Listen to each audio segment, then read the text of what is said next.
It's 7 o'clock, so I think we'll go ahead and begin. The webinar is set up so folks can join after we have started, but right now for my panelists, we have 46 community members online with us this evening.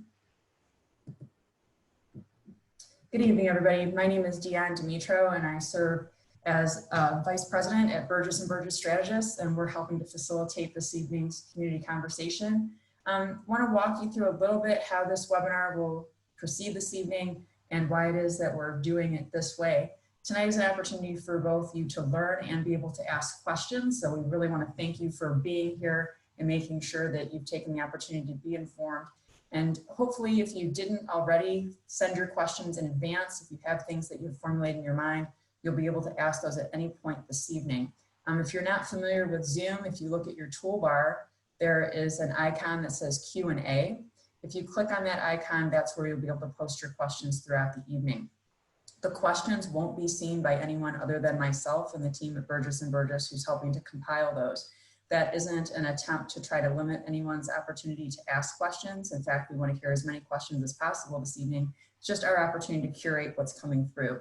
So certainly you might imagine with 49 people on the webinar, we might have people asking the same question. So rather than blocking things up by having those questions seen repeatedly, we're going to go ahead and make sure that we compile those and put those together with the questions that were submitted in advance. If you did submit your question in advance, we have that.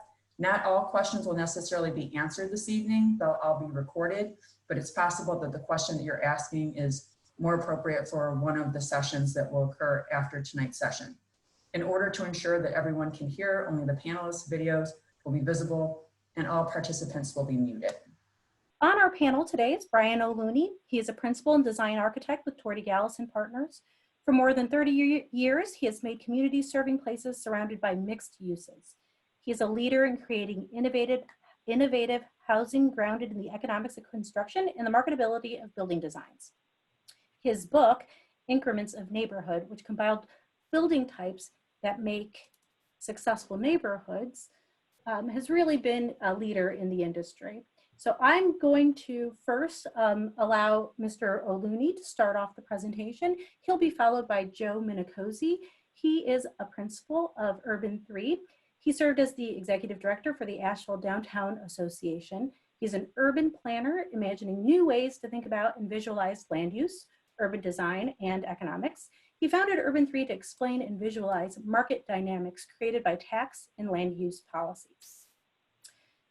Followed by Joe, Erin Talkington, who's the managing director at RCLCO Real Estate Advisors, will be speaking. She'll give some experienced discussion about Pepper Pike specifically, but her experience includes highest and best use analysis for large mixed use downtown sites, corridor revitalization studies, and regional growth analysis.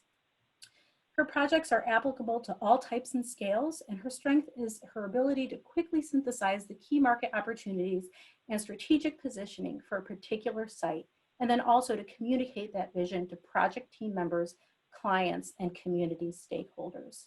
Brian Stone, who's the principal of Axiom Development Group, will also be on the panel to answer questions, along with Dale Markowitz of Thrasher Dinsmore Dolan. And today's moderator will be Deanne Dimitro, if she can jump back on. It looks like she had a connection issue. So I'm just going to quickly turn this right over to Brian O'Looney. Again, he is the principal and designer of Torty Gallis, and he will be able to speak a little bit more about mixed use planning. Great. Well, thank you. We may have lost the ability to send me control the PowerPoint, so I may just ask you to forward the slides as we push through the presentation. If we can have the next slide, please.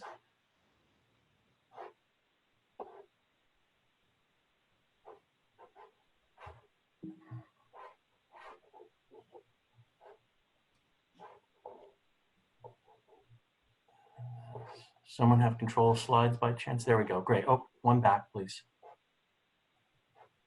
Two back, please.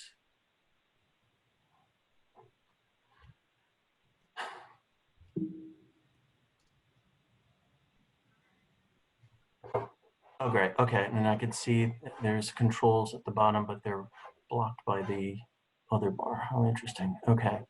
I may have to have you control that. Hello, everyone. Good evening. I'm really excited to present before you all tonight. The energy that this particular project has generated is a sign of a community that really cares about its future. You all care on both sides of the debate. If we end up making a great place together here, it'll be far better because of your passion and energy for Pepper Pike. I believe most of you have seen the plan that was on the previous screen already. There's been a little bit of fear and some misinformation that's out there about it, and we hope to address that in tonight's session and the one that follows. We hope to expand on the information that you've received thus far and answer questions that have been raised. Residents of Pepper Pike have asked a number of questions about the overall vision for mixed-use development. I've been asked to respond to the particular questions of what is mixed use and what does mixed use entail. Mixed use, when done well, is about creating a place where the community can come together. Great mixed use provides a place that the community owns, embraces, and continuously redefines over time. The buildings are about framing that place, a place that has longevity and the ability to adjust with time to respond to the community's needs. We've been asked if we've ever done mixed use before in some of the community questions we've received. This project on the cover of the Urban Land Institute's Handbook of Mixed Use is one of the projects I helped lead at my last architectural firm before I became a partner at Toity Gallus. Next slide, please. You have control, Brian, so feel free. Yeah, I don't. The controls are not, oh, there we go, got it. Great, thank you. More basically, this is also mixed use. These buildings on Pine Tree are vertically mixed with offices over retail. One can also mix residential over retail or occasionally residential over medical offices. But this example here is a more business first version with surface vehicle storage out in front for convenience. At Beachbrook, we're looking to make a place that's about more than just commerce. And I'll go next slide. Okay, great. When the mixed-use environment is done well, the proof of its success is in how the community embraces the place created. A place where the citizens decide to come together and decide how to come together and celebrates the quality of the overall environment. These are two projects we've worked on here. They're different architectures and different scales than Pepper Pike, but what they show is the fact the community was able to come together in the end and around that project and around its place. Part of what we look at with the community when we start one of these projects is their history. Back in the day, people made postcard places. These are places and moments that were deemed by the communities worthy enough for someone to go to the extent of making a postcard and sharing that postcard with others to show the pride in their community. When we start a project, we always look at the postcard legacy a community's left behind. What did people care about enough to make postcards for? Today, we use Instagram for a similar purpose. Social media to celebrate the places we love as opposed to postcards. So as a designer, the question I ask is, how do we make a place in Pepper Pike that residents here would want to Instagram about? A place you leave for your children to come together safely so they're not driving off to another town for somewhere fun.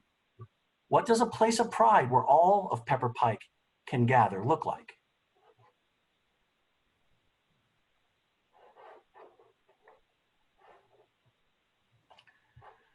So these are a couple images of Pepper Pike's postcard places. I haven't found a postcard of Country Club, but I'm sure there's one out there. But not everyone can be a member there. Ursuline College also had postcards made, but again, it's women-focused school and it's about its students, not for all of Pepper Pike residents.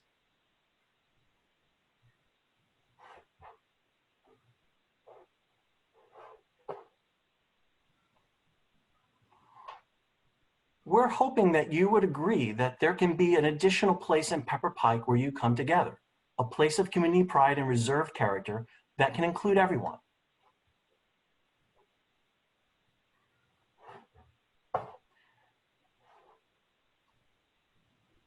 Oh, it jumped. So this image here is the answer to the question, what is this place going to look like, that we've been asked. This is a view taken from the southeast corner of the central green. These represent the buildings in the plan you've seen already. Oh, actually, it keeps going forward. All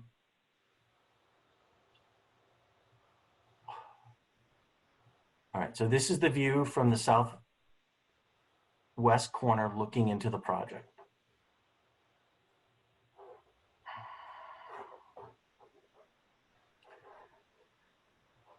This view is taken looking west along the bottom edge of the central green that you can see on the right, middle right of the image, where it looks into the wooded reserve on the left of the image. So the Willey Creek itself is on the left of the image, and it's left open to the public space to celebrate the bucolic values of Pepper Pike, creating a quiet, upscale place.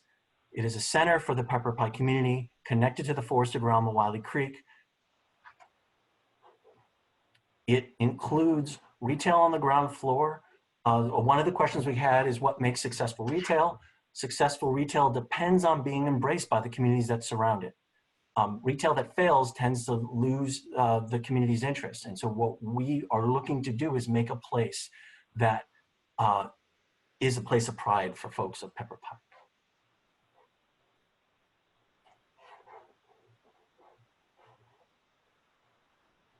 I'm sorry, it keeps forwarding on me without my.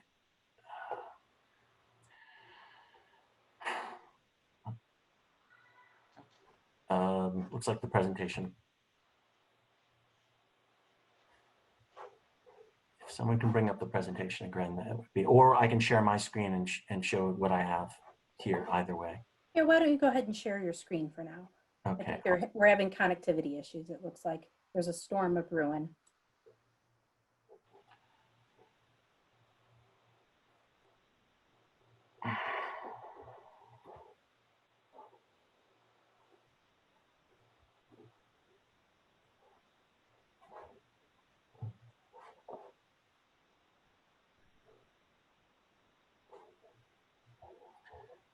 All right, can you all see that the presentation? And Yes. to be completely transparent, you'll see my notes at the bottom. So we're envisioning a restive place where all of Pepper Pike residents can go, that becomes a pleasant part of the ritual of your lives. If you choose, as others done in places we've designed, you can start to program community activities that could regularly take place in this square, in this central green. Those examples can include weekly running groups, a farmer's market. It can have a play fountain in it. It could have a seasonal art show, concerts, or the specific events that come from your culture, like the Taste of Pepper Pike or the Orange Jubilee. The image in the upper right is a photo I took last week of one of my friends who has a yoga group that meets weekly in our square, and she's able to still meet these days, even in social distance, once a week, and where people come together for her classes in the square. To prove a point these days, everyone needs a wall of moms. This is the wall of moms that were organized for women who come out and walk around the square at Southlake that we worked on. The community place that we're talking about creating in Pepper Pike adjusts to the time and mood. It could serve for an event like an arts market or book fair, or also be a quiet place you can go when you just need to get out of the house and want somewhere close to hang out with friends and have a cup of coffee. You know, we're contemplating a pastoral, quiet village center. Every image on this screen, except for the one in the lower right, which is yours, is of a place that's a little more stout and a bigger, more town-like than what we would expect a place for Pepper Pike to be. The place we're expecting will be a softer character, again, to relate to the woodsy community that you've all talked about in the public hearings that we've heard. with the city council. So you could hold a farmer's market in your project or an arts fair. And this is one way it could be organized on the site in the green. You could have a movie night where a screen is put up and people sit down on blankets and watch the movie in the evening with your families. You could hold the Taste of Pepper Pike or another food festival here. On the left is an image of a food festival at South Lake. On the right are images that we have of the Taste of Pepper Pike. If the Taste of Pepper Pike is happy where it is, happening at Ursuline College, we can certainly have a different food festival that is put on at this place. Finally, it could also be you could choose to bring back the Orange Jubilee as a way of bringing the whole community together. This venue can support that and can be a permanent host or an anchor for that event to serve everyone in Pepper Pike. And here's an image of what that might look like. We were asked by a citizen of Pepper Pike, why don't you just do houses here? Well, one of the biggest reasons we would not want to do houses is you'd lose the opportunity to create a place where everyone can come together. So we're not doing Pinecrest. This is an incremental village place befitting the bucolic character of Pepper Pike, serving your community. You can see the scale of it. This is a model coming from the county GIS maps showing every house. We've lightened the trees just so you can see the density of the homes within Pepper Pike related to the density we're proposing. We're scaling our buildings down so it fits into your community character and is part of who you are and what you do. We're asked to show what the buildings and housing would look like. This image gives you an idea. It's not the vision, it's the start for a vision. I think it's a good start. At the same time, it's not national park buildings either. It's a real place serving real people, and again, trying to serve as many people of Pepper Pike as we can bring together. It's for the community. And then this expands the view. This shows the neighborhood south of the creek, which is primarily residential, although we are saving one building, this old church building in the heart of Beachbrook, as a Chautauqua venue or lyceum for folks to come together to have shared adult learning lectures or other small community meetings. So there'd be the ability to walk from the center to the neighborhood, and from the neighborhood to the green to the north, to come to an event at the Chautauqua Center venue. And there will be some parking behind the Chautauqua building on a small neighborhood green. The buildings that we're designing, this is a start for architecture, start for thought of what the architecture of Pepper Pike could be. We're looking at all the Chagrin Valley. We're looking at your heritage of buildings, of the houses along the streets that you have, to come up with a sympathetic architectural character that supports what we've heard that you feel your community is about. This is a place that would feel good when it is nearly empty at Tuesday at 11 a.m., as well as support all the potential community activities we've shown before. That's all I have to show for the moment. I'll stop sharing my screen. Thank you, Brian. So Joe, if you're ready. I am. Can you see me? Thank you so much. Can you hear me? Yes, we can hear you. Okay, excellent. Halfway there. And let's go to, all right, am I in presenter mode? You are. Okay, great. My name is Joe Minicozzi, and I'm the principal of Urban 3, which is a geospatial analytics firm that models economics of cities, counties, and regions.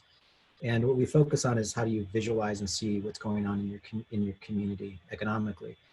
We've worked all across the country, in Canada, New Zealand, Australia, and we've done a lot of analysis about community and economic growth. But I'm going to give you like my simplest way that I look at this stuff. That I see cities and places and towns as a form of DNA. It's scalable, kind of like the way I started my life. There I am at 3 months old, and here's my path. That I'm going to be Papa, whether I like it or not.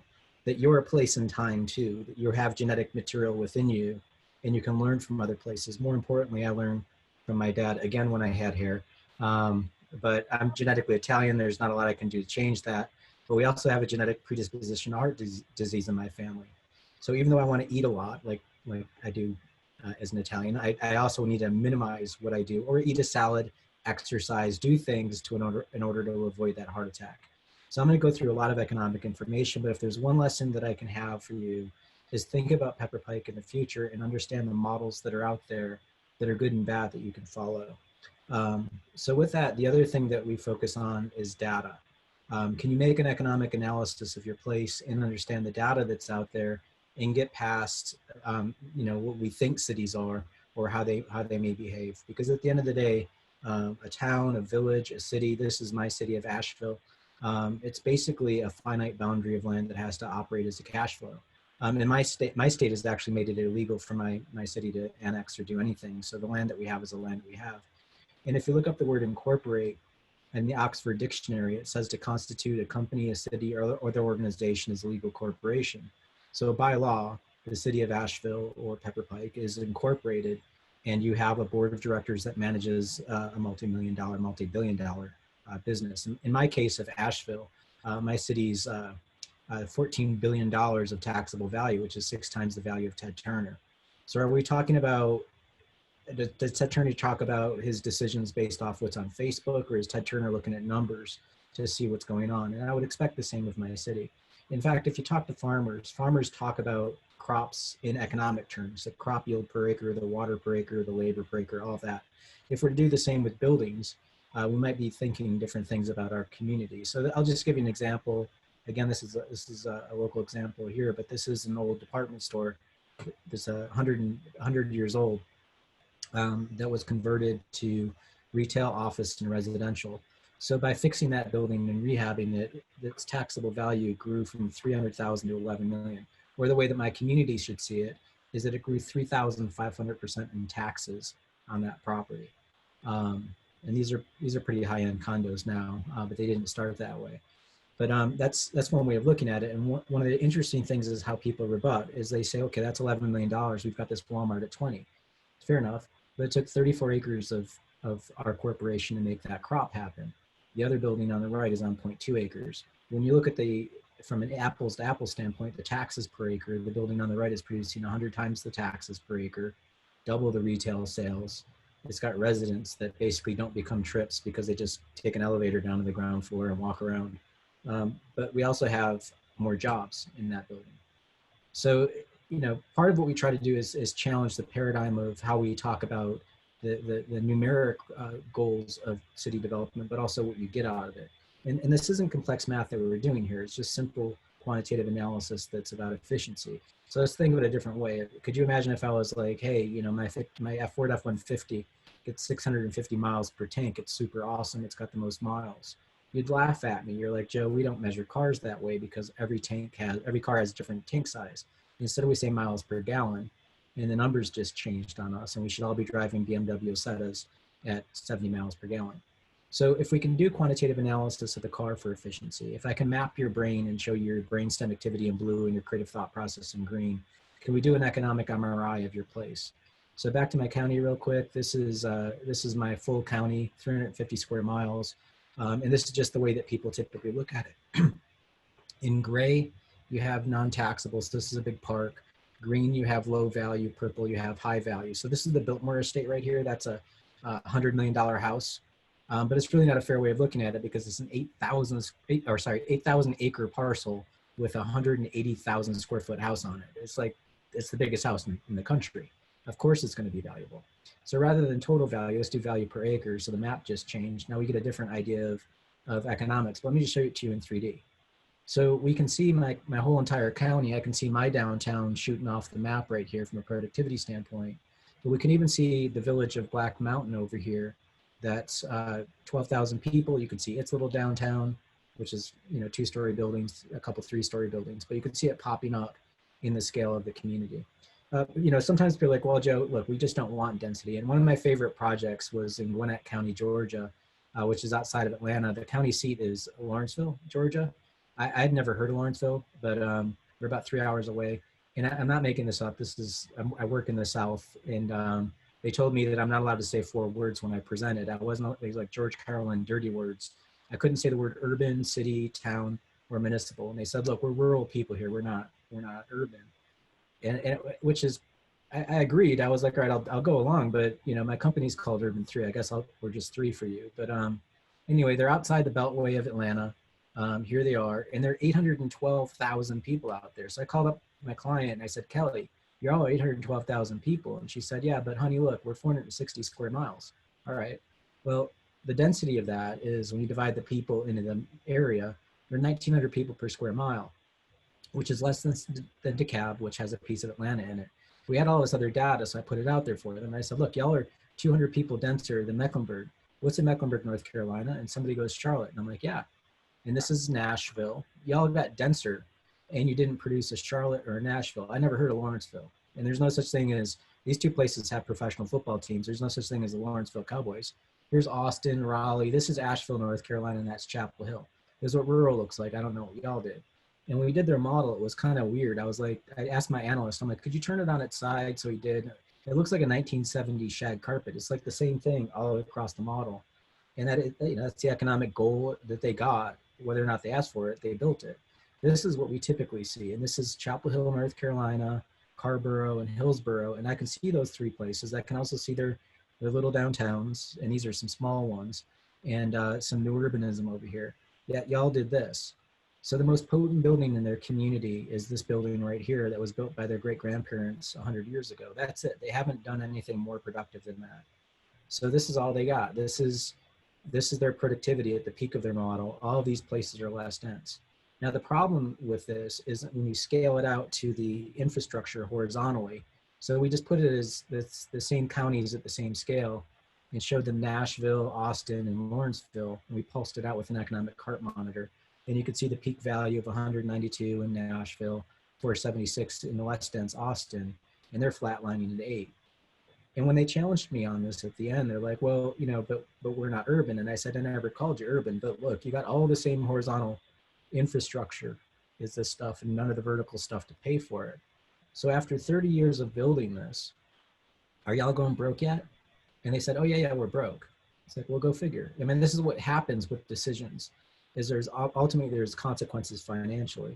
And some people tell us, well, we're growing, we have plenty of money. So we've also done, if I can do this is Eugene, Oregon, if I can do your revenue, I can also do your costs. So this is floating the whole city in a lake. So we have all the revenues for all the parcels in the city floating above the water line.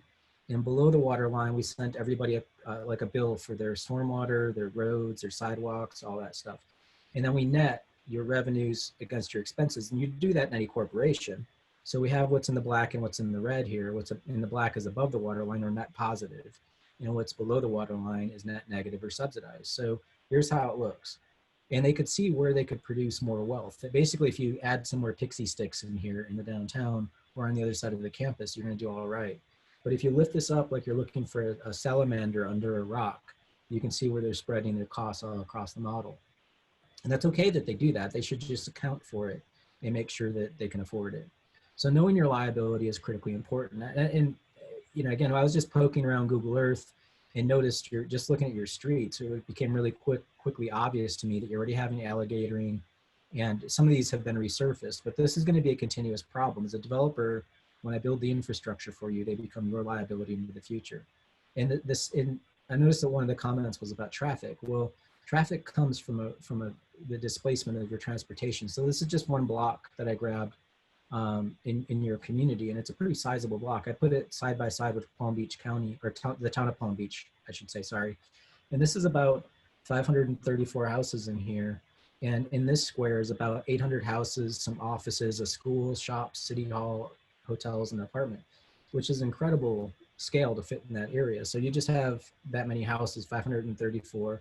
But really it's the bones of what it's built on. And you could see the structure of the roads. And I just did a really simple line drawing on this just to give you an idea of the scale of these two places. Now remember, the thing on the right has double the amount of stuff on it. Yet when you look at the roads, it's got less roads. So when you have more stuff on less roads, it's actually easier for you to afford stuff. You know, so when you look at their streets, now granted it is Florida, so it's not a fair comp. But you can see that they have, sidewalks, they've got curbs, they have palm trees, and it's manicured to high heaven. But they're able to afford that because of that density of value that they bring into it. On the cost side, Lancaster, California, up and over the mountain from Los Angeles, here's their downtown. The crazy thing about them, speaking of roads, this is what they got their brain around really quickly. They have 953 miles of roads. Now you're nowhere near that. This is kind of at the obscene end. They have enough roads to go from Los Angeles to Portland, and they have to rebuild that every 50 years. When you put a road in, it gets rebuilt every 50 years. So here's a timeline of when they built all of their roads, and you can see their great-grandparents went on a little road building spree. Then everybody went to sleep, and you can see in 1953 they built a lot of roads. Well, this comes back to haunt your parents' generation in 1983 with that first capital outlay to rebuild those roads. And the unfortunate thing that they did is they annexed more land, they expanded their city, and they built more infrastructure. So this comes back with the second rebuild, and it brings along with it the new stuff that they added in. So we stopped them in 2015 and said, you're not going anywhere. We're not going to build any more infrastructure. What's your carrying liability of your build-rebuild schedule? So this is what it looks like. That first wave was just kind of silly. No one penciled it out, and they're not alone. Every American city post-war did this.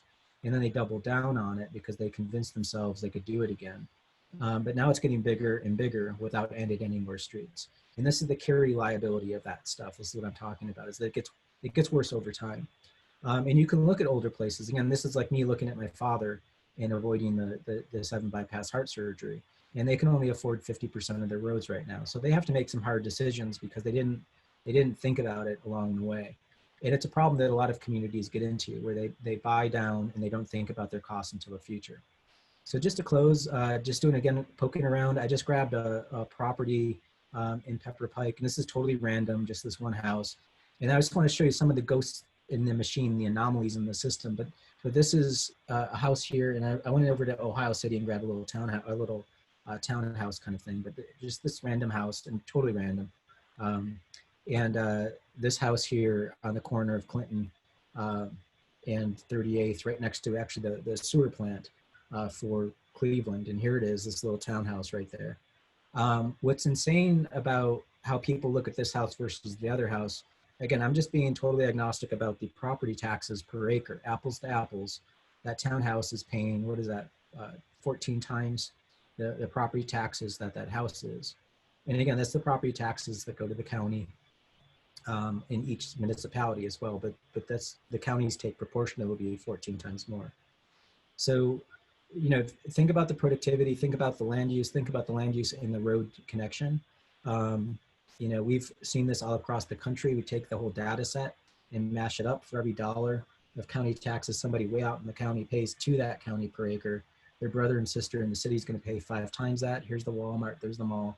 This is when you get into mixed use. When you start stacking the stories, you're stacking wealth. So this is a 2-story building, a 3-story building, and a 6-story building. But even the 2- and 3-story buildings, it's not a proportional jump from one story. It's an exponential jump on that value gain, and that helps the whole community afford things. So we're here to run your economic model and do some math on it. So thank you. Thanks for your time. Thank you, Joe. So next up we have Erin. Erin, I'm going to go ahead and share the screen. I will.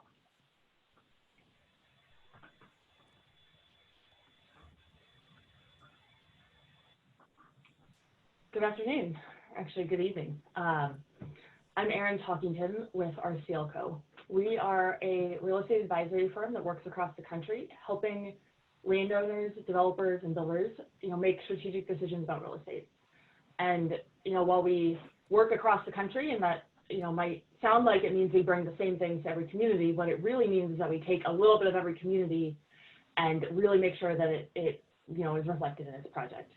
And so we really look at each market individually to understand and answer questions about, what the demand is for different land uses, what the mix of customers is in the local market, what types of rents and prices might be able to achieve to a project, and what the impact of the development might be on surrounding areas. And this is just a little map of where we worked over the last decade. While Joe is just starting his work, we have the benefit of the fact that, RCL Co has already taken a look at your market and has some thoughts about, the viability of this development. And, based on what we see across the country and looking at your plans, there really is a compelling opportunity for mixed-use development in Pepper Pike. And, it really spans land uses. The scale of the development, reflects the growth dynamics, and reflects your community. And, we really see the existing demographics and the conditions, in the retail and the office and the residential markets, as, suggesting that there's more demand than supply today. That means the market is ready for new development. And so just to give you a little insight into some of the things that we think about, and you're going to see, a decent amount of numbers and graphs on the next couple of pages. But I hope that we can kind of make the story clear as well. Some of these trends might be things that you recognize really clearly within your community without me telling you some of these statistics. But, looking at the market, over half of your households, have very high incomes in Pepper Pike. And that's, of course, higher than, the broader, county or regional community, but it's really significant, right? There's a lot of wealth in the community, and that, leads to expectations about housing. I think one of the other and the most interesting things is that really, 2/3 of the households in your community are over age 55. Probably, a lot of you all moved to the community, early on in your life and your career, and you've raised a family here and you've been here a long time. But a lot of times what that means is that, there are lots of people who are in your shoes or when, from 20 years ago that would like to move to Pepper Pike, but, don't have that opportunity today. And so, one of the things that we see as an opportunity for the housing at Pepper Pike is to both offer opportunities for those who are here, those empty nesters or people who are close to being empty nesters who might want to downsize from a larger home and still have a really nice home, but have lower maintenance and just have a little bit different lifestyle than they did when they had, multiple kids at home and were dealing with, just a different life stage.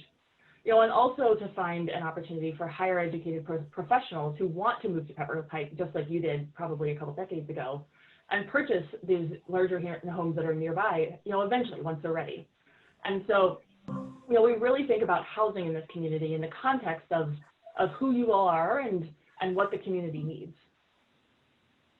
When we look at the office demand, it might come as a surprise. So this star out here on the left side, the right side of the map is the broader submarket that you all are part of in the Chagrin corridor.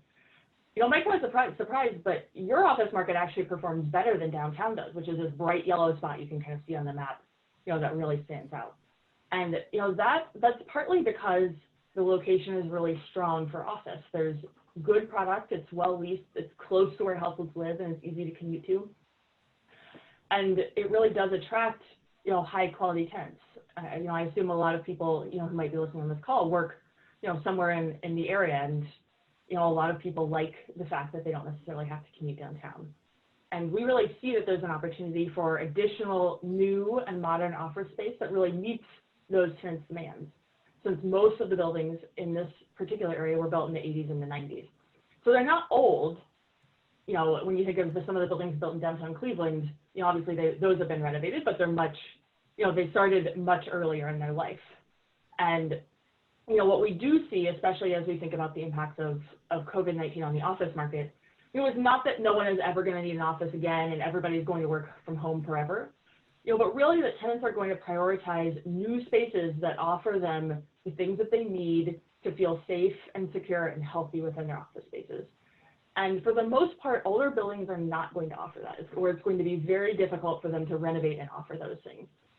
High quality air, technology to facilitate some people being in the office and some people not being in the office. A trend towards, fewer people in the office, actually would offset what we've seen over the long term, which is, office tenants taking smaller and smaller spaces and squeezing their tenants, their employees into open areas. And so we actually think that, while, COVID is certainly demonstrating that we can work differently than we do today, there's really going to be a mixed bag of impacts, and new office is going to be, is going to do really well, if it can deliver the things that tenants desire and provide a really healthy and safe workspace. And retail is perhaps the most interesting component of the mixed-use place here, and that we see really clearly in our analysis that the I-271 corridor is already an established retail destination, and I'm sure you all can picture that. You drive, down the interstate or towards the interstate, and you see places that you can go shop and places that you want to shop and that are convenient. But what we find is that retail really functions at two scales. There's the big scale, right? The places that you are going to only have a few of, but they're really great and you're going to drive to that destination for the thing that you want to purchase or experience. And it also functions at a really small scale. And those are the things that you want every day in your life. You know, you want to go grab a coffee, after lunch with somebody you work with, or you want to get lunch, or you want to pick up something on your way home from the office, or on the way to drop your kids off for school. And those things function at a very, very local scale, and they don't necessarily succeed in the same places that the destination retail succeeds in. And in Pepper Pike, there's already a really strong concentration of that large scale retail, right? The destination retail that attracts a lot of spending, and you can see that in the spending numbers.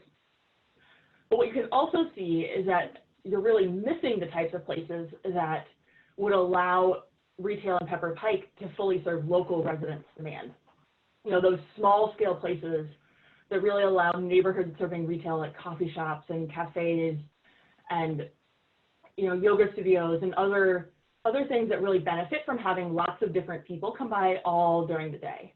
And so that's a hole that mixed use at this site can really fill by offering retail that isn't going to fit and isn't going to succeed in some of the larger centers nearby, but will do really, really well in this type of mixed use environment.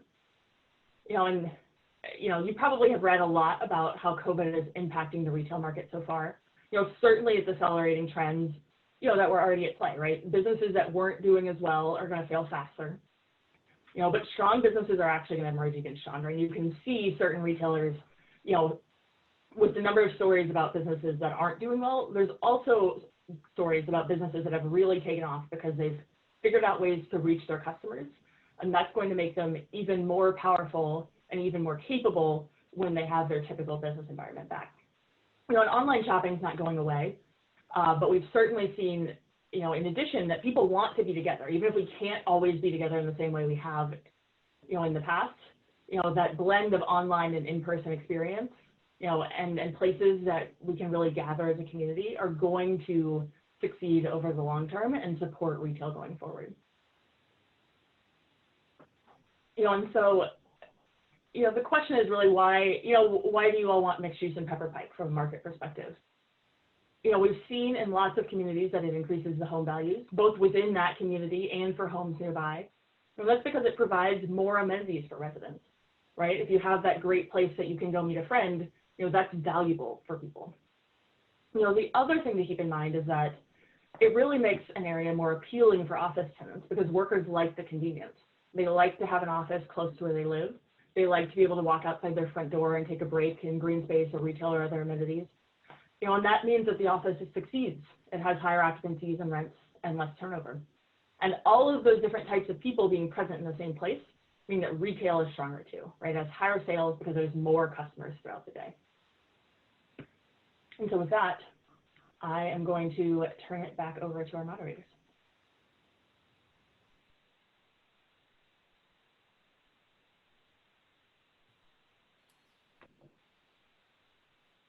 Thank you so much, Erin, and all of our panelists. So to our participants this evening, we've had quite a few people join in after we had started. So I just want to reiterate what the process is for asking the questions. A number of people have submitted questions during the presentation, and we appreciate that.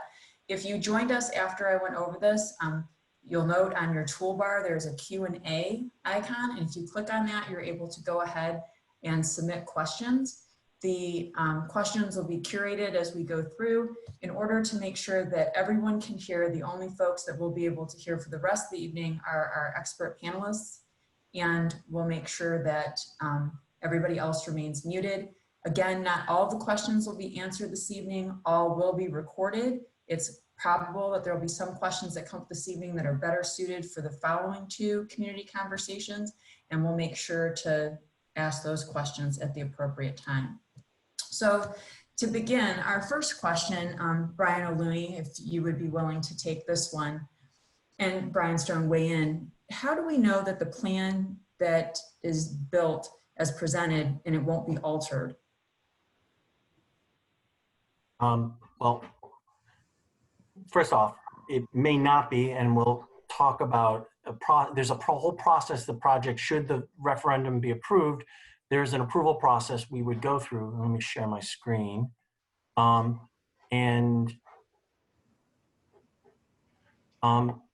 If we go through that approval process, there'll be a lot of back and forth where we would tune the project to better fit the community. We would do what we call a visual preference survey, showing you images, and you would get to decide which ones you felt or fit better or which ones didn't, and the project would adjust for that. But once we got to an image, and let's just use this one as the image. Let's say you all fell in love with this and said, this was great. This is exactly who we are. This is what we like. We have a reputation for building what we've presented. So this is a bunch of projects. I just picked them randomly, but these are the bottom are renderings we had of the project, and the upper images are what got built. And I think we have a good record of delivering on what we've promised for that. I think that the rigorous process you go through it'll be hard to adjust what we and you all come up with through a planning board and an architectural review process beyond what we arrive at. And so part of what we're good at in terms of designing the mixed use place is making it flexible so that it can, we know it'll have market viability. We know it'll work. We know that, with that architecture, it will, and that it will be successful for Pepper Pike. And hopefully by that time, people will have embraced it. And at that, if it serves the community well, it starts to snowball, as we've seen in a lot of other projects. Yeah. And to further drive home the point, I mean, on the face of the ordinance itself, there's a fairly detailed process that follows any potential rezoning. It includes Planning Commission and City Council reviewing and approving a master development plan, a preliminary development plan, and a final development plan. Each one of those steps include public feedback, council and planning commission input. So what I can say is that our intention is to submit the plan that we have shown. It is our vision for this property. Notwithstanding, because there's so many opportunities for additional input from not only residents, but council and planning commission, it could happen that the plan would change, but it would be based on additional feedback. And I think the most important part of that is that's the process that you would want, that kind of collaborative input-driven process. So our goal is to submit this plan, notwithstanding at the end of the day, after everyone's weighed in, whether or not it changes based on that feedback remains to be seen. Thank you, Brian. And that question came from Jay Singer, and Jay also wanted to know, are you going to be the final developer, or will you resell this land to a higher bidder? So it's our intention to develop the property. It's not our intention to flip the property to some other developer. So yes, that's our intention. Thank you. The next question comes from Liz Marks and was also asked by Michelle Hogan. And Aaron, if you would be willing to take this question. Regarding the residencies, will these be high end, and what size floor plans are you considering? Of course. So the exact mix of housing and residences is going to depend entirely on what's approved in the final plan. But our intention is to offer a mix of residential product types that will serve a broader spectrum of customers than what's available in Pepper Pike today. But we think they'll really fit within the character of Pepper Pike, right? As Brian was describing, we're going to make sure that what we offer in terms of homes, really meets the needs within your community. But I think that there will be room for smaller homes with single floor layouts. There'll be room for more manageable footprints, and there'll also be larger homes that are similar to what's offered in the area today. Thank you very much. This next question, Brian Aluni, goes back to you. This is also being asked by Liz Marks and probably a number of other residents who are curious as well. Do you have specific retail establishments interested in the spaces or specific retail establishments that you're planning on targeting? The plan does lend itself to certain types of tenants. I could see a coffee shop, an ice cream shop, a couple restaurants, potential bookstore. But a yoga studio would fit well here. But the ground floors are flexible so that other uses would work in these spaces. It's meant to adapt over time to what happens in the marketplace, just like any old downtown like Chagrin Falls. Thank you. Appreciate that. Aaron, this next question, if you would be comfortable answering this. This question comes from Vera Partasevich. And Vera, if I've butchered your last name, I really apologize. What about green space? We value nature. How much will we actually have once this is complete? I think Brian may be able to tell you exactly what the acreage will be once it's complete. But I think that the goal is to provide green space that the broader community values and that the new community values too. And just to elaborate, on the face of the ordinance itself, we're required to preserve at least 30% of the overall site plan as green space. But overall, and I'm sure that the other Brian can speak to this, a vibrant village center, especially one located in a place like Pepper Pike, really will thrive and benefit from embracing as much natural green space as possible. That is why we've partnered with the Western Reserve Land Conservancy, because what we would like this village center to be in this neighborhood is a trailhead to an active park that includes walking trails and opportunities to access this property really for the first time in the property's history. I've had people say to me that they walk back there and it's beautiful and they would love to see a park there. If you walk there, you're trespassing. There is no public access to this property right now. So it's really an opportunity to embrace nature, and our site planning process has really been indicative of that. Yeah, and I would just add that what else we're doing in the plan is providing spaces that have different character and different levels of intensity of use.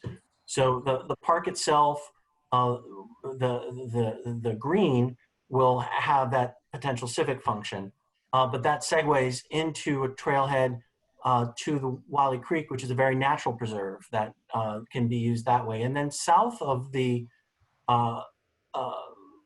creek in the residential neighborhood, there's another neighborhood green. And it's small behind the church, but again, it serves that community and has a more residential feel in the way it's organized. So that there's different spaces that have different kinds of use. And again, we're as we know, we're adjacent to the ball fields, and so those are nearby as well, but they're not part of our development. Thank you. Brian, Joan, and Joe, I'm hoping that you'd be willing to take this next question that comes from Michelle Hogan. Michelle's wondering, has there been an updated economic impact study to reflect the new plan? And how will we know how much tax revenue will be generated? So I could actually take this. So we are in the process of finalizing an updated economic impact study for the new site plan as laid out in the proposed ordinance. And we will be working with Urban 3 through that process. So not yet, but it's coming. And excuse me.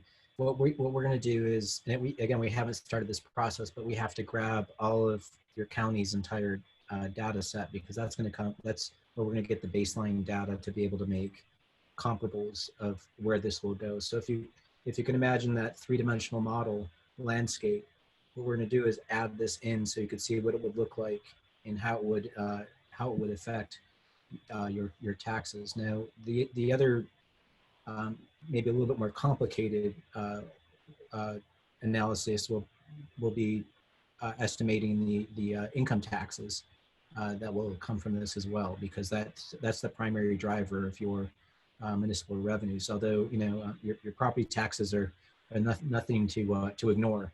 They're quite potent across the county. But we'll be using your assessor's files of what they would assess it at, and we'll talk with your assessors about that as well. Now, assessors are usually pretty reticent to share that because they don't like to think about what the future market is until somebody transacts. So we'll be looking for comparable projects within the county to make a reasonable estimate about your future revenue gains from this project. Thanks, Joe. Dale and Brian Stone, this next question is for you, please. And this comes from Vera and Bart Bartasevich and also Jimmy Kleiman. If the overlaying zoning does not pass, how will the land be developed by Axiom? Brian, you want to go first? Feel free. Okay. Well, we don't know the answer to that because there's a number of steps that can be taken, but under the U2 zoning, there's really no private uses that can be made of that property that would be viable. So some other solution is going to have to be reached with the city to zone it for something else if this zoning doesn't work or if the city doesn't want to adopt it. But we're pretty confident that the voters and the city are going to like the mixed use once we're done explaining it all to the residents. Brian, did you have anything to add? No, I think that fairly summarizes it. We're confident that at the end of the day, once the residents see what it is that we're actually presenting and have an understanding, I think that they'll have a pretty good sense and embrace it. Thanks. So Aaron and Brian O'Looney, Adina Gwartzman is asking, why does every town in the area need its own postcard place? Many communities have consolidated for better use of resources. Brian, do you want to start? Sure, I'll go first. I would think that that not all communities have postcard places, and part of that reason is not all communities have the opportunity to make a good place that would be cherished that way. I think you all have that opportunity, and I'm hoping you find that this is something you'd want to do for yourselves and your children and yourselves as you age in place in your community, and hopefully have another kind of way to live and stay a part of Pepper Pike into the over time. I think that these are all upscale uses, represent all upscale residential uses, and are likely to be ways that folks who might otherwise not want to have to shovel the walk again, not have to take care of a larger home, could be able to find a way of staying in Pepper Pike. And so that's part of what we're trying to make here as part of the community. Aaron, you want to add on that? Sure. I would just say that, part of becoming a postcard place is not necessarily setting out to do that, but it's the value that the community adds to the place, once they're really active in the space. And, that's value for you all as residents, in terms of how you use the space and the opportunity to come together. And it's also value for the real estate that's created there, because, if you think about some of the pictures that Brian showed you in his presentation, those are iconic places that really do drive value for their communities, right? Being close to landmarks, being part of something that's identifiable, adds to the value in the way that Joe looks at it, and that adds to your tax base. Thank you. And so Aaron, this next one's for you. You're not off the hook yet. So this is from Scott Spiegel. This is a two-part question. Scott asked, do we really need more retail? There's retail nearby with Pinecrest, Legacy, and Eaton. And given the current circumstances of COVID, will the new retail take customers from those existing centers and not really grow the region? Right. So I think let's go back to the idea of big scale retail and small scale retail. And that's really how we process markets when we look at it is, it's very easy to look around and there is a lot of retail. In the US overall, there is too much retail. The challenge is that all of those types of retail centers help different types of tenants succeed. And they're ideally positioned for different types of tenants and different types of uses. And so we really see this center and the tenants that might locate in the retail here as complementary to the other things that are already happening in the strong retail centers in your community. You know, and so you may see, you know, a coffee shop open a second location, or a yoga studio that's already located somewhere else, you know, decide that this is a better place for them. But overall, we think that both places can succeed because it's going to have different types of tenants, and they're going to draw from different types of demand. Right, what you have at Eaton Chagrin that draws from a really, really broad area, right? People come to shop there because of what you offer. It's unique in a much broader area than just Pepper Pike. You know, part of this idea of mixed use, especially at community scale mixed use, and you know, really scaled to Pepper Pike, is that the retail users that go, you know, within this community are going to be scaled to the fact that, you know, they probably are going to be more locally serving.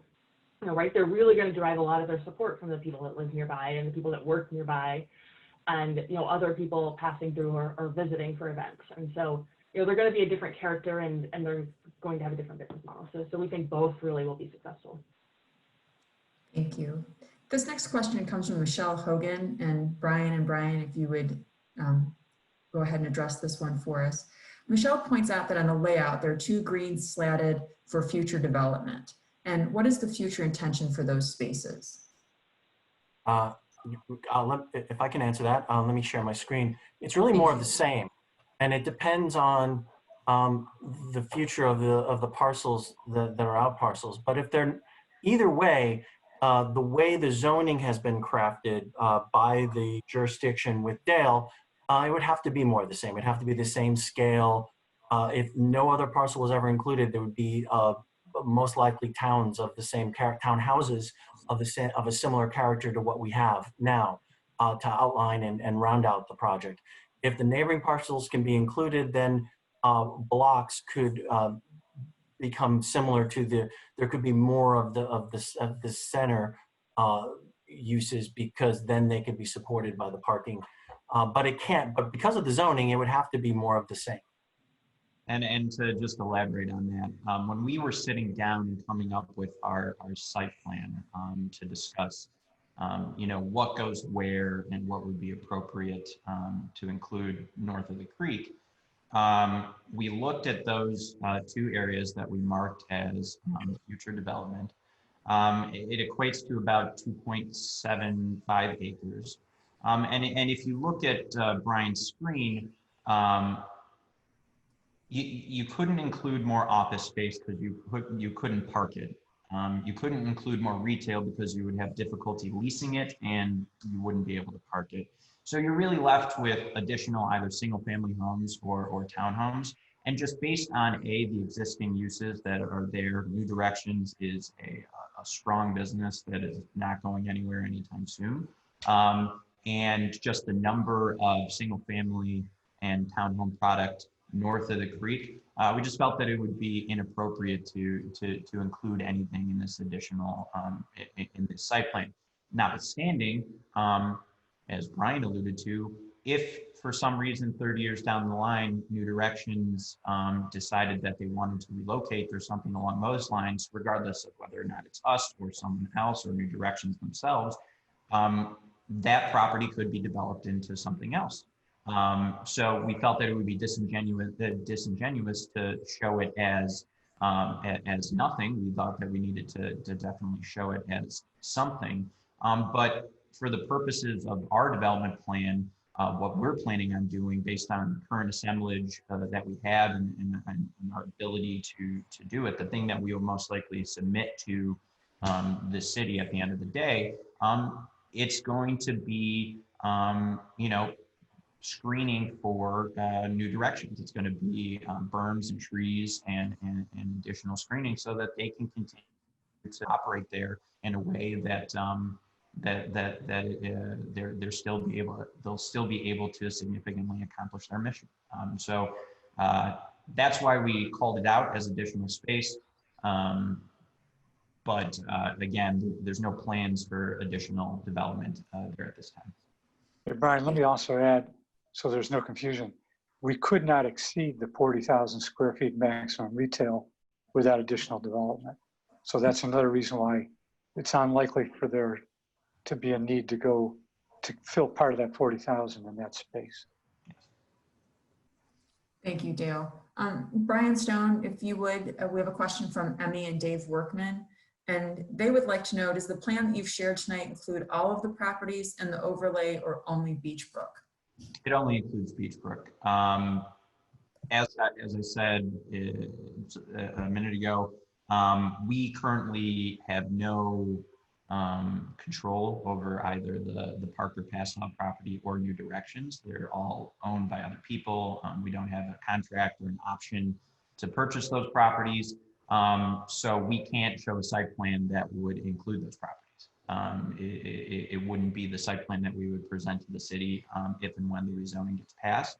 And it would be a completely hypothetical conjecture to plan something that we just have no reasonable expectation that we would ever be able to get under contract.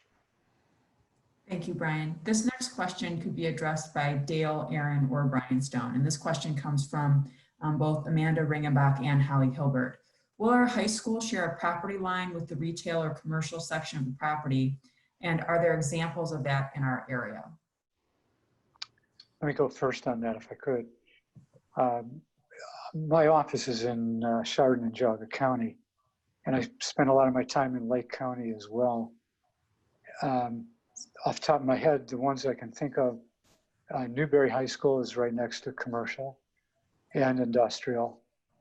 Berkshire High School in Burton is surrounded by small retail. Kirtland High School on 306 is surrounded by retail all around it. I'm sure if I think about it, there's other examples in the area. A lot of it has to do with when the school districts were created and how mature the communities were at the time those occurred. A lot of the school districts are split offs from other districts, and so the newer the district, the more likely they would be to go in an area where there might be commercial. Just to add to one more, I think Chagrin Falls Intermediate Elementary is next to a retail center. It is. It's behind the Chagrin Plaza.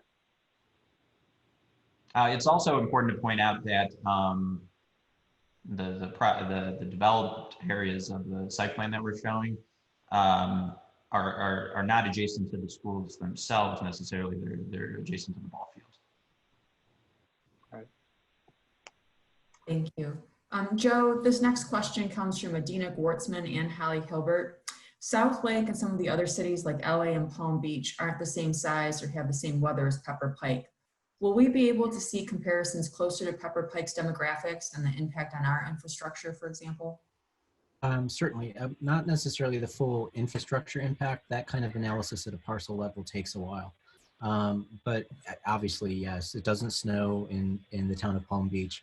I use that because I used to work for the city of West Palm Beach, and it seemed like a cogent example of a pretty, well, it's actually very exclusive in the case of Palm Beach County, but a nice example of that grid structure that could diffuse traffic. I think that the broader conversation of traffic disbursement is going to come with wrestling with your larger collector roads. That everything is kind of forced onto that. I think this project will start to remove some of those trips. You know, obviously you can just walk across the creek to go from housing to get a coffee or to do your yoga or something like that. That's going to take a car trip off the system. So just at a level of, I was looking more from the grid structure more than anything else, and that was a pretty high-end example. Obviously, from a market standpoint, we're getting your whole county. So anything within your county we're going to have as a comp. As far as other cities in the Northeast and in snow territory, we have Minneapolis, Hennepin County, which includes Edina, and Wayzata, which is probably a good comp. And actually a good geographic example. It's way outside of Minneapolis. It's a lake community. Pretty high end. East of y'all, we have, I use the word y'all, I'm sorry. It's a very efficient word. Even though I'm an Italian from upstate New York, But we have Buffalo, we have some examples in Canada. But yeah, we're more than happy to share all of those examples so you can see them as comparables.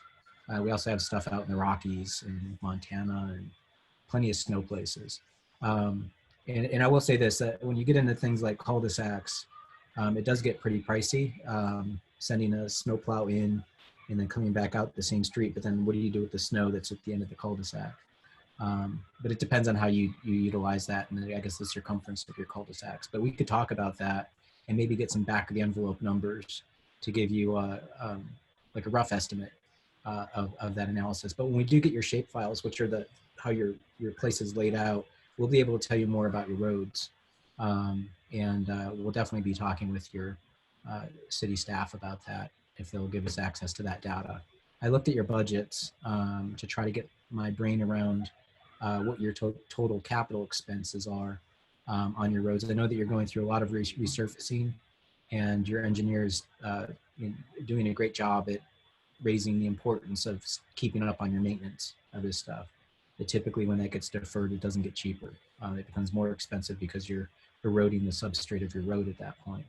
So we'll definitely poke around and try to get to those questions. But yes, we'll have more. I just grabbed it because it was an easy example that I could grab off Google Earth. Thanks, Joe. And you mentioned traffic. And before I ask these next two questions, I just want to remind everybody that we have about 15 minutes left in our session this evening. There's two separate questions, Joe. Maybe you can sort of answer them quickly together. One is from Michelle Hogan and the other is from Holly Hilbert. The first question is, how will this project help solve the Lander Circle traffic issues and other infrastructure problems? And along that same line of thinking, will adding more roads to Pepper Pike cause more long-term infrastructure issues and prevent us from fixing our current issues? Well, I'll take the second part of that question first, which is it's a matter of the road per capita and that density of that road. It's a different animal, if you will. So this is when you see things like townhouses, they're highly efficient on the amount of road frontage per household. So you're getting more revenue versus the cost of that infrastructure. So it's going to be adding infrastructure, yes, but it's going to be adding revenues that are going to be necessary to doing other projects. When you get new projects like this, oftentimes they add a lot of capital into your budget without a lot of maintenance because the infrastructure is new. That's what happens with a lot of development, but the problem comes in when thinking long term, is it efficient to cover its costs? As far as the circle, that additional revenue could be targeted toward that infrastructure project if you'd like. But also this is a different kind of pattern. Apples and oranges, I guess. Thank you. And we will have an opportunity to delve into traffic more deeply in our next session. Brian Stone, this next question is posed by both Luann Graham and Linda Sakura. How will we replace the mature trees that will be displaced for the project? And why will you be developing a green forested area and not an already developed area? And that's really three questions. So how are we going to replace those trees? Why are we developing green forest area as opposed to an already developed area? And then have you discussed the environmental impact with the Soil and Water District and or Geauga County? So yes, that is a lot of questions. But with regards to the broader question about how we're approaching environmental protection, which I think it gets to the heart of what they're asking. What I will say is that there's a right way and a wrong way to be environmentally sensitive when you're doing these types of projects. And one of the big advantages of being able to do a mixed use project instead of, say, a single family home or a subdivision is that because of the added value that is generated by a mixed use project, you're able to offset the costs for green style building. So for example, you can do things like underground retention, stream bank restoration. You can do arborist studies and figure out plantings that make sense for the geographic region that you're in. You can do semi-permeable pavers. Those are all things that if you're just building a subdivision, you don't see a lot of them. And the reason that you don't see a lot of it is that it's all really expensive stuff. So our goal not only based on the fact that we think it's just the right way to go about things, is to incorporate as many of those green building practices as humanly possible into our plan. With regards to, have we approached stream and water groups about what we're working on? I will say that we're working with OEPA and several stream and wetland banks in an effort to shore up the hydrologically sensitive areas of the property. As I mentioned earlier, we're working with the Western Reserve Land Conservancy to preserve the Willey Creek corridor, and we're hoping that that'll also include forestry and stream bank restoration. Our goal is to add more trees than we take down, and it's important to note the history of the property. Up until the mid 1970s, this property was farmed, and everything north of the creek was a farm. It was a big open field, and everything that you're seeing there is regrowth, a regrowth forest. So you want to include as many large trees as you can in these types of projects, with something of a caliber that adds significance, because if you're in a development and you have kind of smaller trees, it detracts from the vibrancy. People notice that kind of thing. So it's our goal to make this as fit in with the kind of environmental character, as long as kind of the social character of Pepper Pike as possible. Thank Brian, you. let me add to that for 1 minute. Because of the intensive review that'll happen here with the master plan, and then you'll have plans that go to the Planning Commission and the Council, they have a much greater opportunity to deal with more efficient use of the land, rather than if somebody just came in and did single family homes with a subdivision. The subdivision regulations don't cover those kinds of things and don't provide the protections to the city that you can do with the mixed use.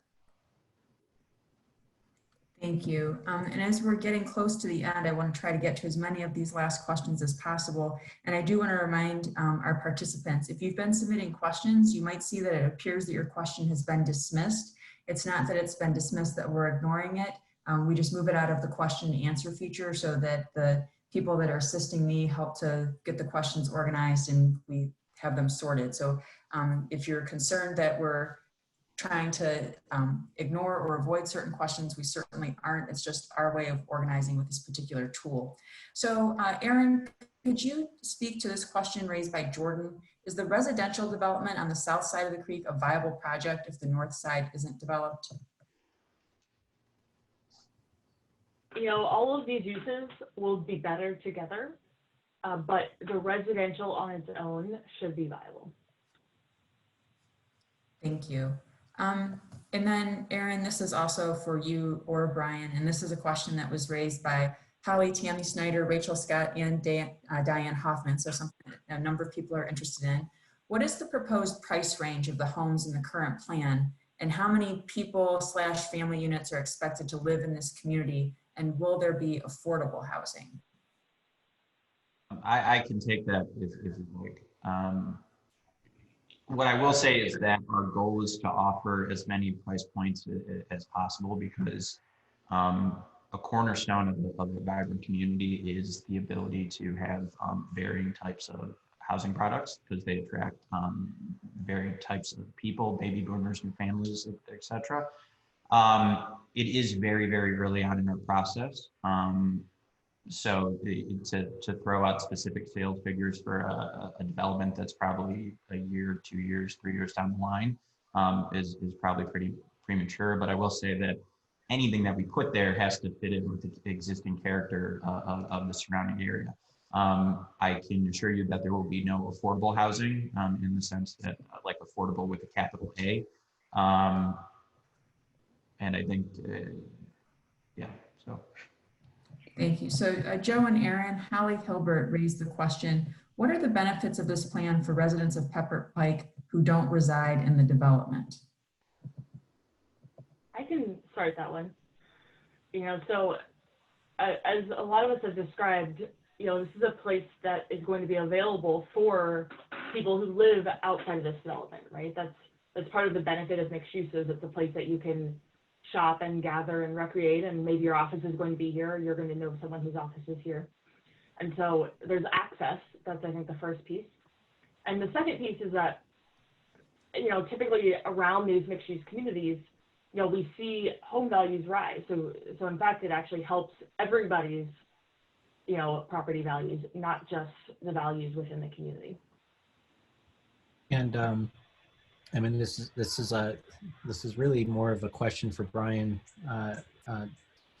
Ballooney, but when you make place, you're creating value, and this is going to be a place-driven environment, to which Brian spent a great deal of time talking about the details of that, and people attract people. So you'll have folks on the common or in the green that attract other people watchers. They're the cafes or the coffee shop where you're watching other people. And we see this if we travel and go to Europe, that the amount of people that are drawn to the piazzas of Italy or the public squares in Paris, that they become center points. And usually what we find from a data perspective, those places are also driving, they're seeing higher rents in the retail establishment, but also that's a yield return in the valuation.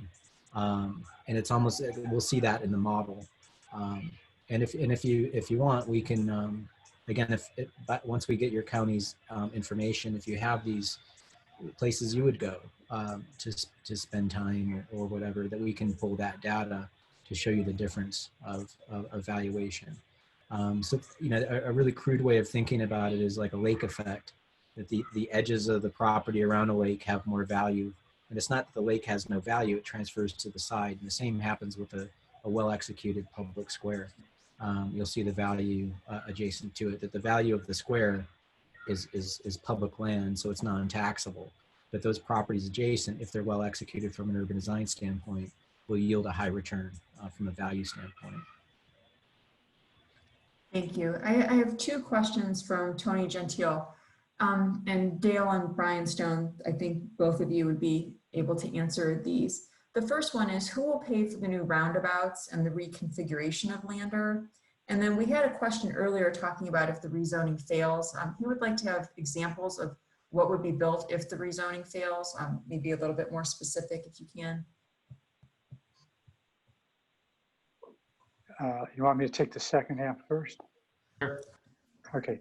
Well, we don't know what it is that the property might get rezoned to, so we don't know how to give you examples. But under the current U2 zoning, there's very few uses. It could be like religious institutions. It can be community centers, municipal buildings, other government buildings, and not much else. So under the current zoning, I don't envision that anything could or would be built unless Ursuline decided they don't like their campus and wanted to move over here. But otherwise, if the mixed use isn't something that the city wants, we'd have to go back to the city and work with you to find out what it is that you think fits this site, which is at the south end of the community, next to commercial uses on a two major roads within the city. And to go to Councilman Gentili's first question. So what I will start out by saying is that the problems in Lander Circle exist now, regardless of what happens at Beechbrook. So I think that what AECOM, and again, we're going to delve more into traffic during the next Q&A, but it's an existing problem, and we have said since the beginning that that there are solutions out there, and we believe that the city should definitely pursue those solutions. What we're offering here is a potential means by which the value of this property could help offset the cost of improvements to Lander Circle. So, yeah. Thank you, Brian. You spoke earlier about the replanting of the trees and the choices to develop where you were developing. Linda Sakura says she has some questions about ecology and hydrology and would like you to talk more about this. So have you thought about the impact of the development on the local ecology and the watershed? So we have. I am not a environmental scientist, so I don't believe that I can speak intelligently on the issue, but I will say that one of the reasons that we've enlisted AECOM is that they have experience in all aspects of the civil engineering side, including hydrological and ecological studies. We have done an in-depth analysis of the of both the hydrology and ecology of the Beechbrook site. And again, to my previous point, our goal is to do a development that embraces the nature surrounding it. So I'd be happy to speak more of it during the upcoming meeting, but as what I will say is our goal is to be as environmentally sensitive as humanly possible. Thank you, Brian. We're coming up to the close of the session. We had said it would be 90 minutes. We have a few questions left to answer. And so if you are one of the participants and we're thinking of submitting something, that time has passed. Certainly we're going to have 2 more sessions to focus on some other topics. But if you submit them, they won't be answered this evening, but we'll make sure that they're recorded and shared back with the group. This question is regarding the approval process, and we had a little bit of a discussion about this early on, but this question is, will there be an approval process for the retailers, and who will be permitted to locate here? I can take that. So it would be pretty irregular for zoning to regulate use beyond permitted uses and unpermitted uses. I don't know of an example, and Dale could probably, he's been at this much longer than I have, where a municipality has gotten into the fine grain of, okay, retailer A, you can come in, but retailer B, you can't come in even though you do the exact same thing. The zoning ordinance on its face lists the types of commercial users that would be permitted in the site. So anything that we propose would have to, just by definition, adhere to those limitations that are placed in the ordinance. Well, beyond that, the zoning inspector or building inspector still has to approve occupancy permits, so they make sure that each of those tenants, or if they decide to buy their building, they still have to meet the use requirements. And we significantly narrowed down the permitted uses, much more so than what's otherwise permitted for commercial uses in the city. Thank you. Brian, Janice Leavitt asks, what is the progress on Moreland Commons? How are sales going? And do you know when that development will be completed? Absolutely. So Moreland Commons is our other project in the Chagrin Valley. It is moving along well. We're on pace with construction.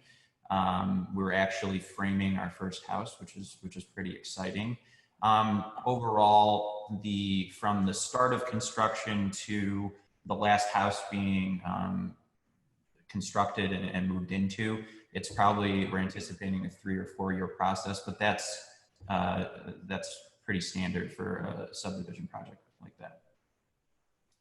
Thank you.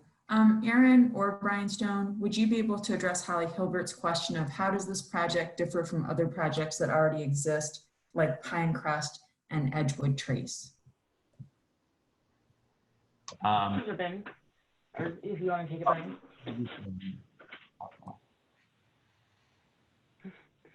I was just going to start out to say that the market scale is very different for what we're proposing here compared to somewhere like Pinecrest. Pinecrest really thrives on having a significant retail district that's one of those destinations, and having a much higher density of households to support it. Whereas this project is really scaled to the location, the type of retailers. And this is one of the number one things that I encounter when I talk to residents is this the idea that we're somehow proposing something that is similar to Pinecrest. Pinecrest is over 400,000 square feet of retail, and that doesn't include office space. I mean, it's a massive regional shopping destination that that is many orders of magnitude larger than anything that we could, not only on the face of the ordinance that we could include here.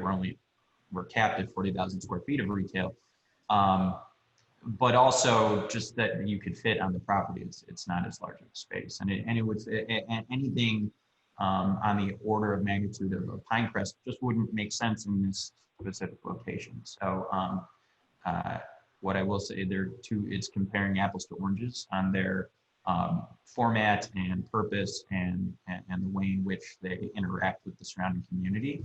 And Edgewood Trace, again, it is different than a lot of other developments in the area, but it is more similar to some of the traditional subdivisions that you've seen in the area. It's contained within its own site. It's driver focused, which is another way that you would distinguish this from a project like Edgewood Trace.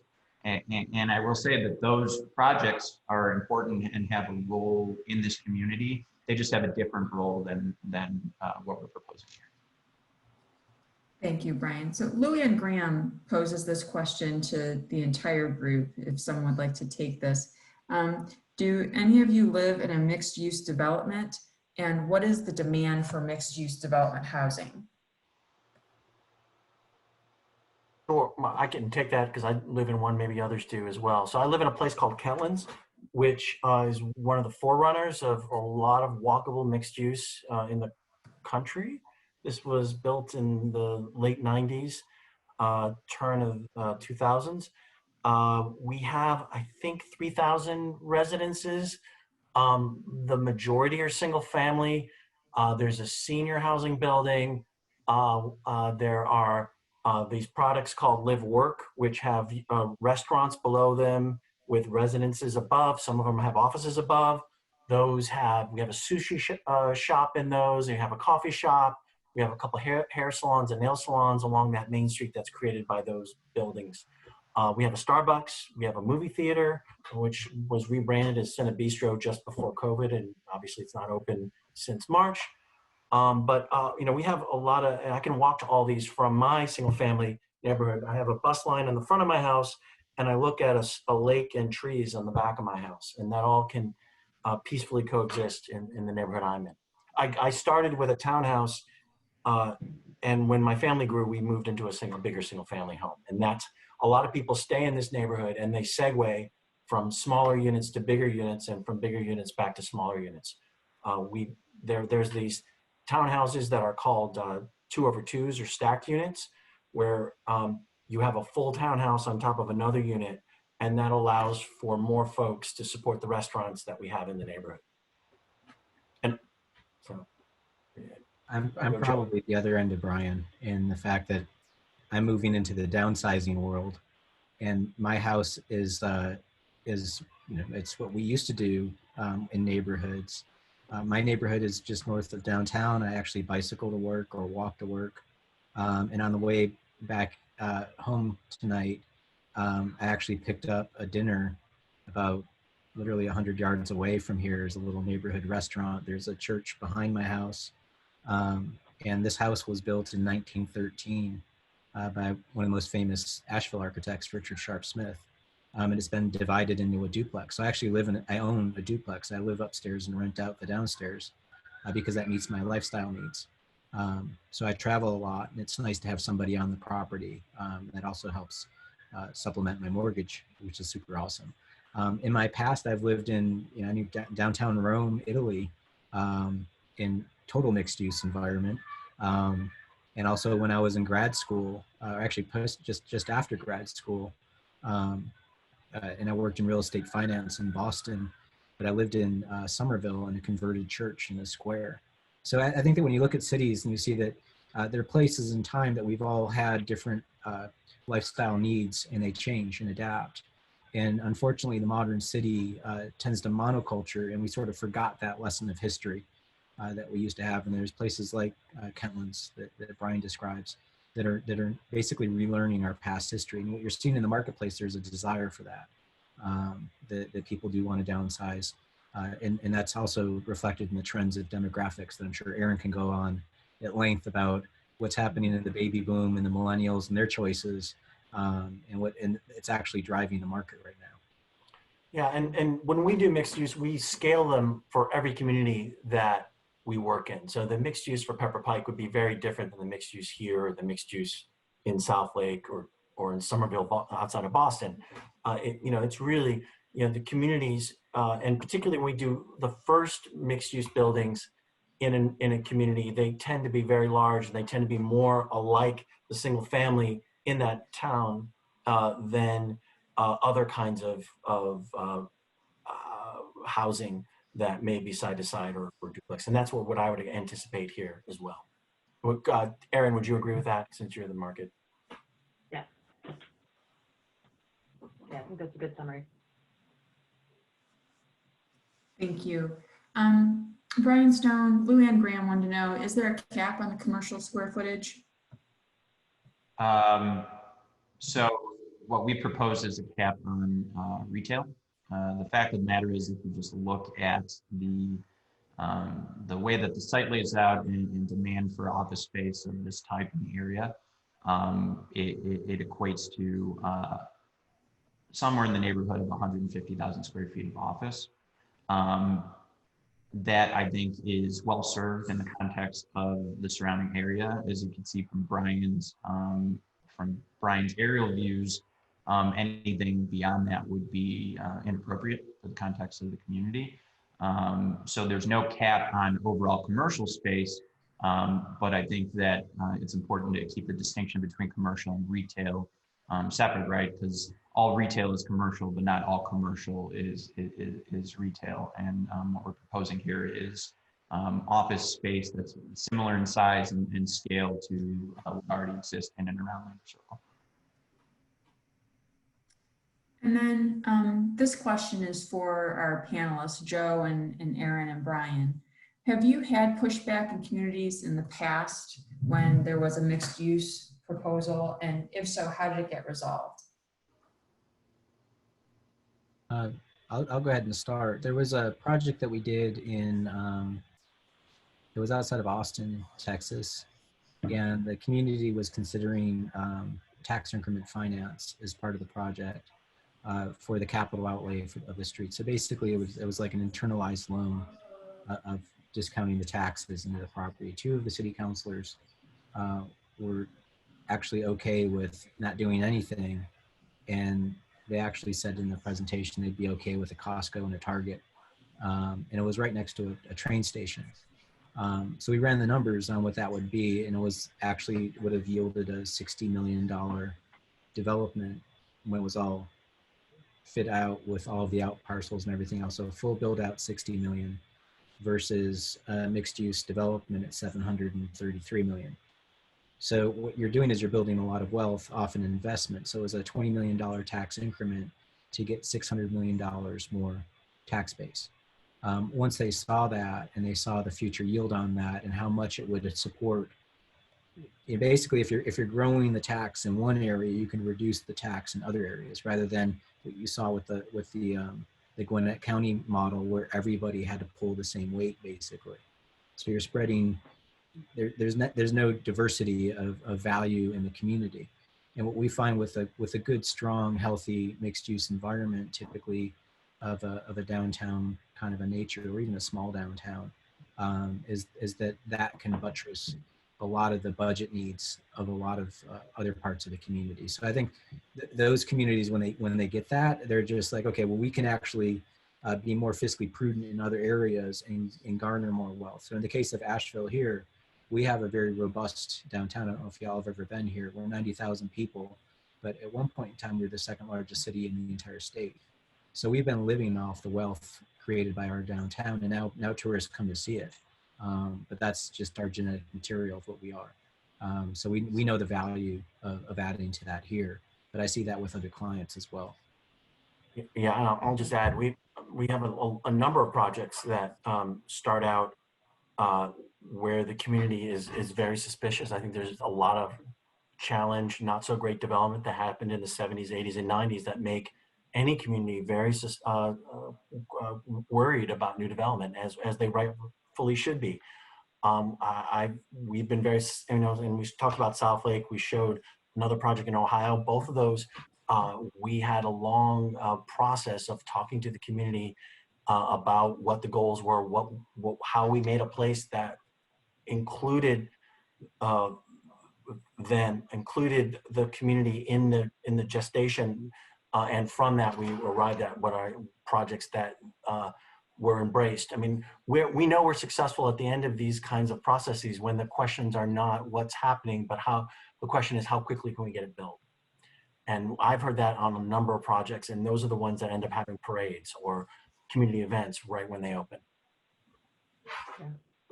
Yeah, I would add to Brian's response that, in addition to seeing some communities that have concerns about mixed use or the particular mixed use that's proposed, near them, we also see communities that are clamoring for it and asking for opportunities to have retail or office or other uses nearby, even when the market doesn't make sense. And so, I think it's a unique opportunity to really work with, through this planning process and come up with something that both meets the market and, meets the community's needs. Typically, even in instances where I think the community has been apprehensive, and I can think about many projects, in my own city, that have faced this. The community frequently embraces them as soon as they have the place to use themselves, and they see it as part of their neighborhood and and their community, as opposed to this new thing that is landing that they aren't sure exactly how it's going to work out. Thank you. Now we have one final question this evening that comes from Holly Hilbert. And Brian, if you would be willing to take this, and then if there's anything you'd like to say in closing before we discuss the next two meetings. Do you think that there will be a demand for cluster homes when it doesn't appear to be a demand at Pinecrest or Edgewood Trace? So yes, my understanding is that the Edgewood Trace is actually moving along quite well now. And Pinecrest also doesn't have cluster homes, but probably the best example, the thing that you would look to with regards to cluster home demand is Landerwood Glen, which is directly south of the project. It's actually a higher density than what we're proposing at the Beachbrook site. But those are cluster homes. They're built to look like single family, but they're an attached product. And anyone who's from the area would tell you that as soon as those things go up for sale, they're gobbled up really, really quickly, because there is a demand for high quality cluster home product, especially in that location. Excellent. Was there anything you wanted to say before we move on? Absolutely. So first and foremost, I want to thank everyone on the panel for who's participated in tonight's conversation. I also want to thank all the residents and members of council who've asked these thoughtful questions and agreed to take up 90 minutes of their evening in order to learn more about the project. Thank you. And this isn't the last opportunity for people to learn more and to ask questions. There will be 2 more question and answer sessions. The next one will be on traffic and tax revenue scenarios, and that is tentatively scheduled for August 25th. And then a final question and answer on what happens after the rezoning. The dates will be confirmed once we know the availability of the industry experts. And again, truly appreciate the experts who joined us this evening and shared their time and depth of knowledge. I also want to take a moment just to apologize and thank everybody for being patient at the beginning. We were definitely having some technical difficulties. We were experiencing some big storms here in Lake County. So again, appreciate your patience. We'll be following the same format for